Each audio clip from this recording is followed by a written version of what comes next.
Hello, you're with BBC News Live. I'm Catherine Byaruhanga. Welcome to Your Voice. Today we're focusing on efforts to end the war in Ukraine. A leaked US plan emerged last week with a 28-point draft that included some controversial proposals, including handing over territory Ukraine still holds to Russia, lifting sanctions on Moscow and limiting the size of Ukraine's military. Now, American teams are expected in both Kyiv and Moscow for continued negotiations, but the conflict continues on the ground. Ukrainian troops have been trying to hold back Russian forces in key eastern cities of Pokrovsk and Minorad. And strikes continue across Ukraine, including in Kyiv on Tuesday, where Russian missiles and drones killed 7 people. Now, using BBC expertise from across the region, we're going to answer your questions on where things stand and what happens next. Now, audiences from the BBC Ukrainian service have been sending us their questions on social media. On the BBC Russian service Telegram, we've had questions from their audience as well. And of course, comments from BBC News viewers here in the UK. Now, to help us answer your questions, we're joined by our Ukraine correspondent, James Waterhouse, who's live in Kyiv for us. Zhana Pesbiachuk from BBC Ukrainian, she's also in Ukraine. Sergei Goryashko from BBC Russian, he's joining us from London. And Orysia Lutsevich, head of the Ukraine Forum at the think tank Chatham House, she's also joining us here in London. Welcome all of you to the programme. We're going to start with this question from Kathy here in the UK. She asks, presumably the plan on the table means many people who regard themselves as Ukrainian will then be living in what would become Russia. What are the implications for them? Her question is echoed by Vasil in Kyiv. He asks, how will world leaders deal with this issue? I want to start with you, James, in Kyiv. Just as a beginning, can you just talk to us about which territories we're talking about here and why they're so important for Russian interests? Well, they're important to Russia because it's what Russia has been able to grab after almost 4 years of fighting. The Russians occupy territory, broadly speaking, in 5 Ukrainian regions. And what they are calling for is the complete control of these regions. What Ukraine is resisting is being forced to hand over land that they don't occupy. And so within these individual regions, you have a fortified front line separating Ukrainian-controlled territory and Russian-occupied territory. Early on in the war, it was easier, relatively speaking, for those living under occupation to make it out, to make it back to Ukrainian-controlled territory. But of course, that would involve them leaving their homes. I think we're now at the stage where those who live under occupation have either chosen to do so or have been unable to leave. You often see people endure incredibly dangerous environments to try and remain in their homes for as long as possible. So should they wish to return to Ukrainian territory now, it is a less than straightforward path. It would involve returning or travelling through Russia itself and finding alternative routes to Ukraine. And so there is this sort of societal division we have seen for some time now where, in cities like Kyiv, you'll meet countless people from the east who have been separated often from their elderly relatives who worry about them because the Russians control internet access, they control phone signal. And so the route out is a complicated one. It is not impossible, but it's a lot more difficult than it was a few years ago. Let's bring in Zhana Bespiachuk from BBC Ukrainian. Zhana, there is that question of how world leaders will deal with this issue, and crucially, what's the view from the Ukrainian government itself? Yeah, this is one of the most sensitive and difficult issues with regard to this so-called territorial swap it's called like that by Russia. Also, we hear that Trump, the American president, uses this term. It's not seen like that exactly in Ukraine, within the country, because actually, if it happens and if it's the part of the peace deal, Ukraine won't get any territories back. Russia will have to stop its fighting. And also, the part of this possible deal might be that Ukraine has to cede some of its territories in the east, which are controlled now by the Ukrainian forces. And there are tons of people living there. And I have, to be honest, I know some of them and I know their opinions. For them, that's a pain, that might be a huge trauma, that they either lose their homes or have to find themselves suddenly citizens of Russia. At least Russia might regard them like that. It won't be recognized, of course, by Ukraine or the international community. And also, it's important to know that some of these territories that Russia wants to get from Ukraine within this possible future peace deal, they are totally devastated by the war and they are not suitable for the life of people. Thank you, Zhana. Let's turn to our next question. This one's coming in from Victoria in Ukraine. She asks, my question concerns the so-called rare earth metals agreements that were supposed to take place in February 2025. What is the fate of this agreement? What does this agreement give Ukraine? I'll throw this question to Orysia Lutsevich at Chatham House. How would you answer that question from Victoria? It's a very good question because it touches upon both security and economics. Ukraine understood from early days of Trump's administration that he's very transactional. And in order to keep American strategic engagement with Ukraine and to make it interesting as an asset for US business, they have put forward this offer of rare earth minerals to President Trump. Ukraine is indeed rich in minerals. It has several areas where there's lithium, there's titanium, and understanding that right now there is a certain battle for these critical minerals for different economies, and Western democratic world needs independent supply that is not coming from autocracies such as China, for example. It set up actually this Ukraine Investment Reconstruction Fund. It has been legalized formally now, and not only that, but Development Finance Corporation, which is U.S. agency, has put in 75 million. This will be matched by Ukrainian 75 million. So there will be a fund of 150 million US dollars to start joint projects.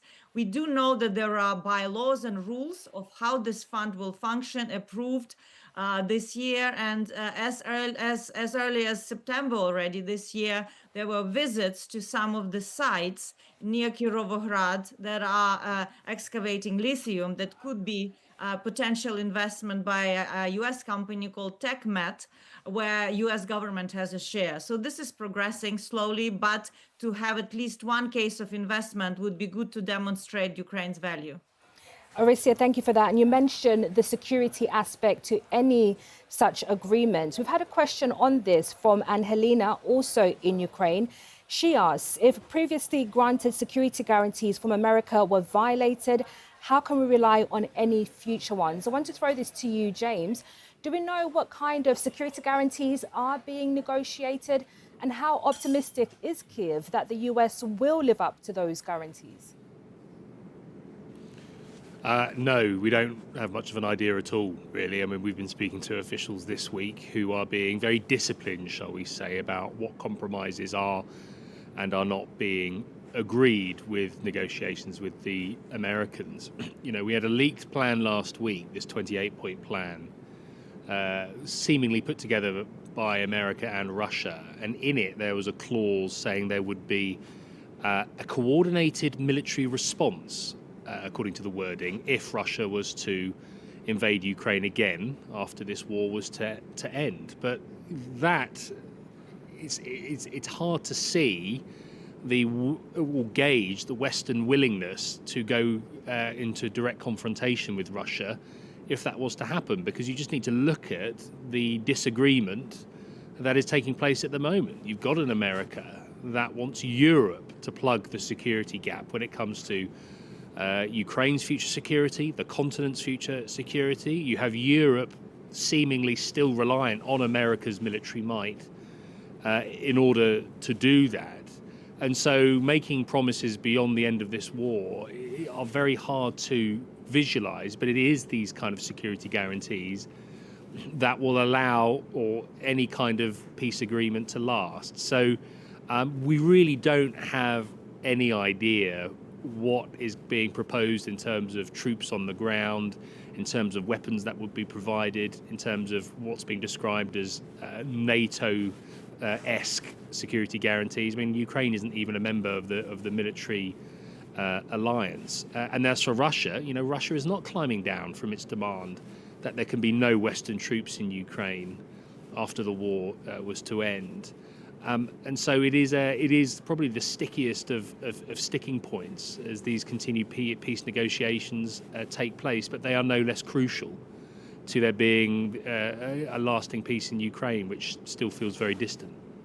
James, thank you. Let's turn to question 3. This comes in from a BBC Russian service audience member. They ask, what is happening in Crimea right now in connection with the war? What do we know about public sentiments there? Of course, Crimea is Ukrainian territory that Russia occupied back in 2014. Let's turn to Sergei Goryashko from BBC Russian.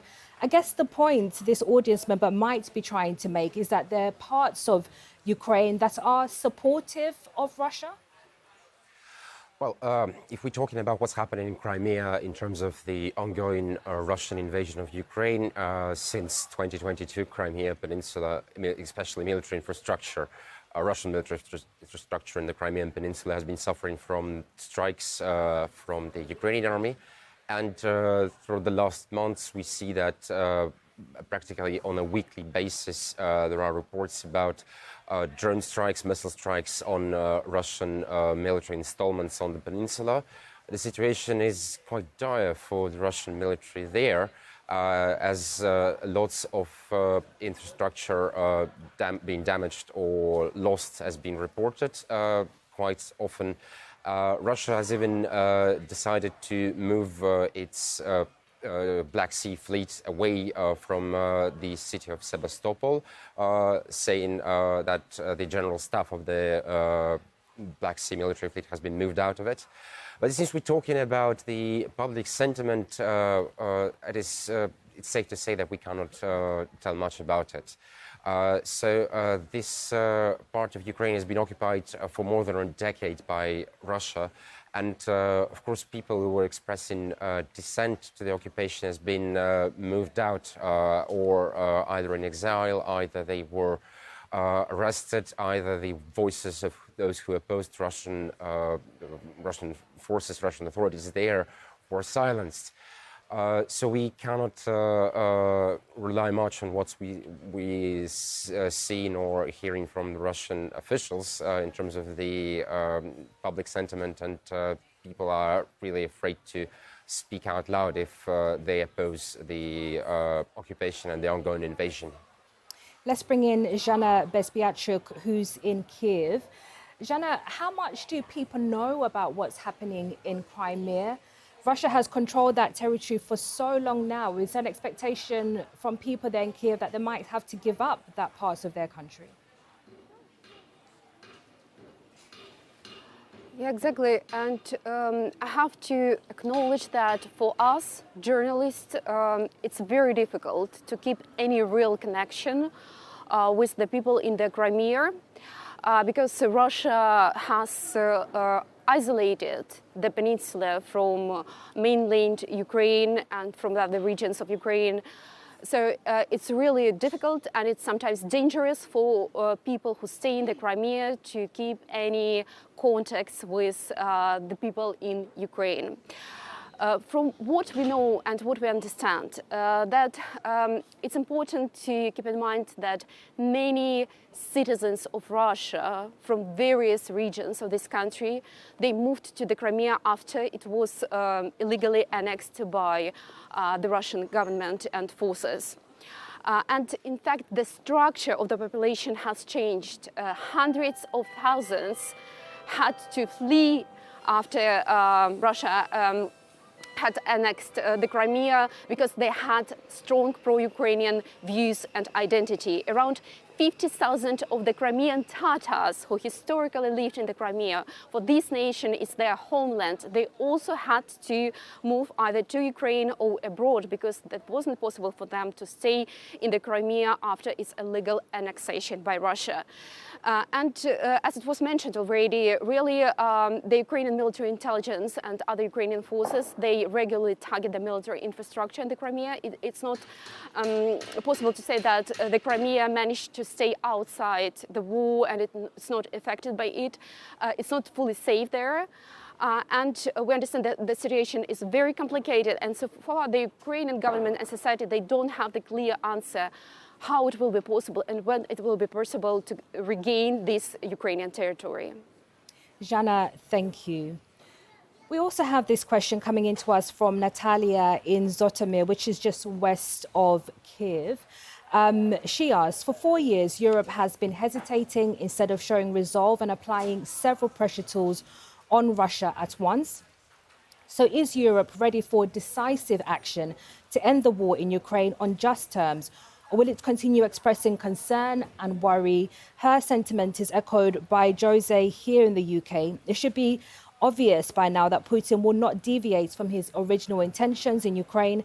NATO should send him an ultimatum to leave Ukraine or be pushed out. But is there political will to do it? Orisia, I will just put this question to you. I guess both Natalia and Jose are wondering maybe perhaps if there will be European military action on the ground in Ukraine, boots on the ground? I think Natalia's question really reflects the sentiment now and certain, anger of Ukrainians vis-a-vis its European partners, because rhetorically we hear statements that we will stand with Ukraine for as long as it takes, or Ukraine is integral part of European security. But then the question is how these words are backed by action.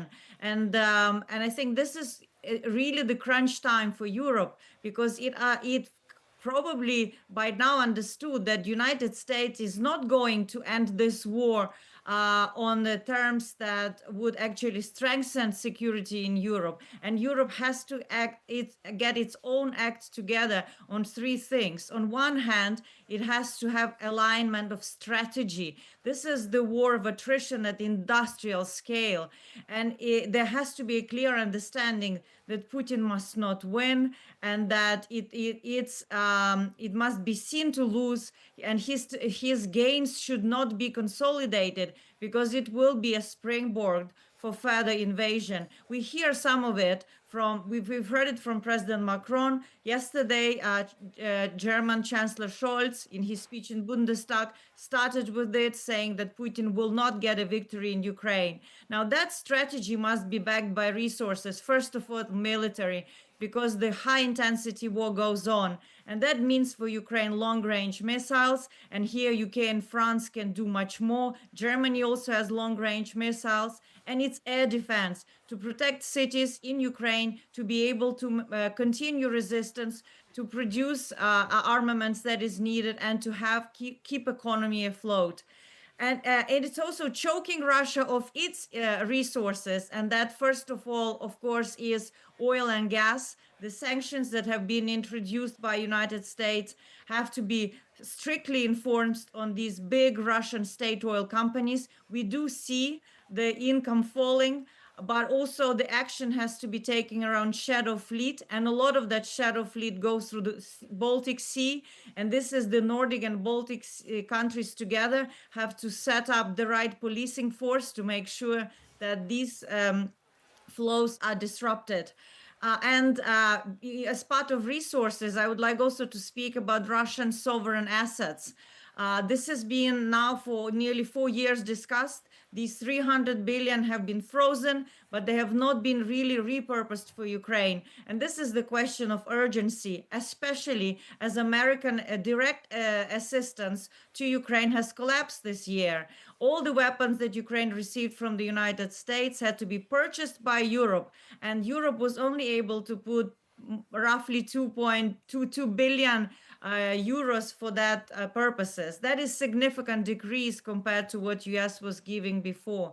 So Ukraine reparation loan will be discussed at the European Council again in December, and it's a matter of life and death for Ukraine right now, whether these resources will be able to will be directed. And NATO, it's a fair question, but NATO is not able to act as a bloc to counter Russia. It's a defensive bloc, and we see the coalition of the willing emerging from member states of NATO, outside of NATO. And these countries should be discussing, rather than deployment of forces in Ukraine, joint military and defense production with Ukraine to make sure that the front line is moving in the opposite direction, then Putin is not making any territorial gains.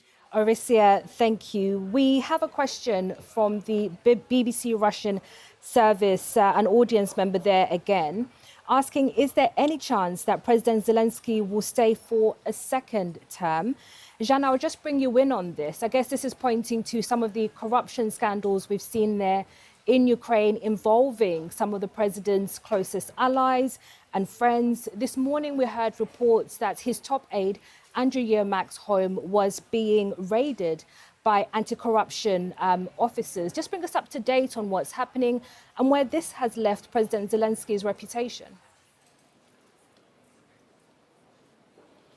Yeah, exactly. The anti-corruption authorities came to search the place where the head of the presidential office, Andriy Yermak, stays, and he has the reputation of the second most influential and powerful person in Ukraine after the president himself, and he's really very close to President Zelensky. It's quite obvious for the Ukrainian civil society, for the Ukrainian public, that this huge, Israeli large-scale corruption scandal at one of the largest state-run energy companies in Ukraine might have a real impact on the level of the public support for President Zelensky. We don't know yet what this impact is for now, because we have to wait basically for the opinion polls.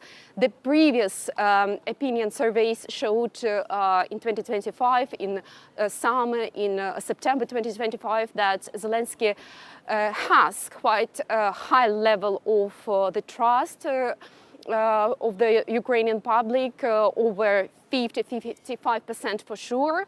And now we have to wait for the new measurement of this public support for the president. At the same time, I think it's a very important historical and political moment in the life of Ukraine.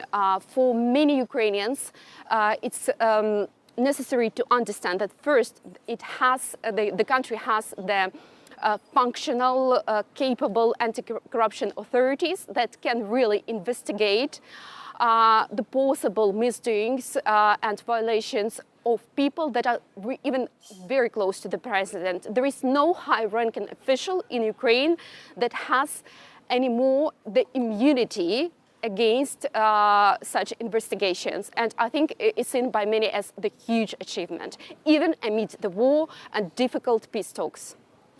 Thank you, Zhanna. Let's bring in Sergei from BBC Russian. Sergei, how is this playing out in Moscow briefly? We only have about a minute.